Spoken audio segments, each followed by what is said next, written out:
guys! Bilisan ko lang to mag-upload ng ano ko dito kasi nga paalis kami guys. Look guys mga ka-idols.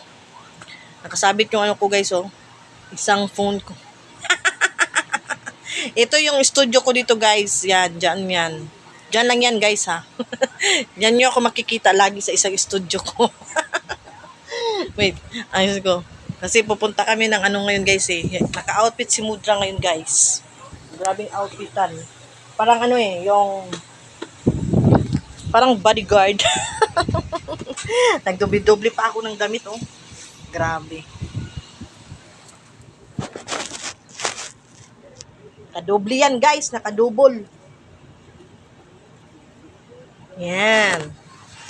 Parang si ano din, si Hasbi oh, tingnan mo. Ka-red yan. Red na red. This is our new outfit. Yun. Outfitan tayo guys. Dito ako mag-i-studio ako dito. Dito yon. Yung nakikita nyo yung magla-live ako. Kaya ngayon, pupunta kami ngayon sa NBI and PSE. May pupuntahan lang kami saglit doon. Kukunin namin yung NBI ng husband ko para naman legal ang documents namin. Ganun dito sa Pilipinas. Kung wala kang documents, illegal ka. Kung may documents ka, good. Kaya, parang naging lesbian ako saglit. Ito.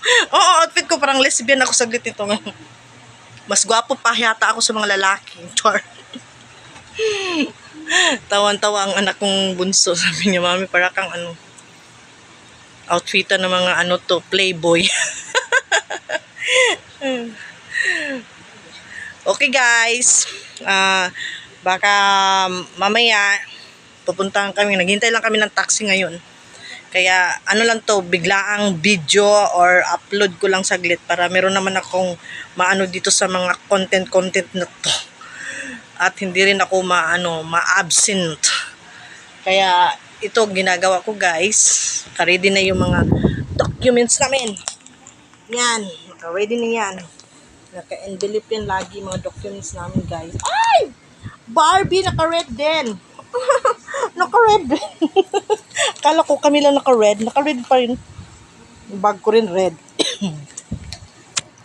Kaya kayo guys, pag meron kayong mga ganitong lakad, talagang mga documents nyo ha, nyo na yung mga documents talaga nyo, naka-ready. Kasi pag ganito sa Pilipinas, bulaklatan lahat ng mga documents eh. Kasi hanapan ka ng wala. Yan ang mahirap dito sa Pilipinas. Kaya, ready na namin yung mga passport namin. Yan. Yan. Ready yan guys. Laging handa. Diba? Ganyan lang. Ganyan life dito sa Pilipinas.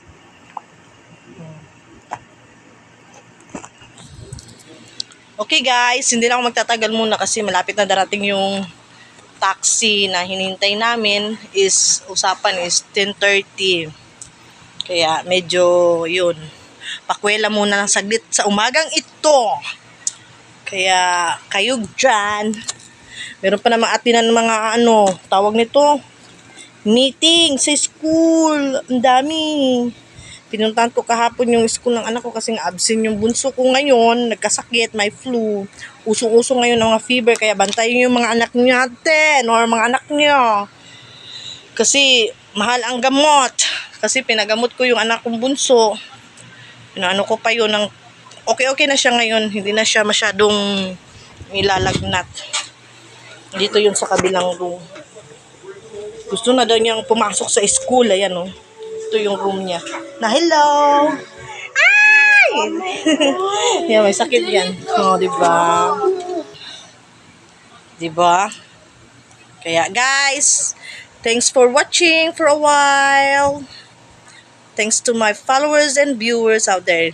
Diyan na tayo magre-relate sa ano natin ha, para meron kayong matutunan. Watch for me.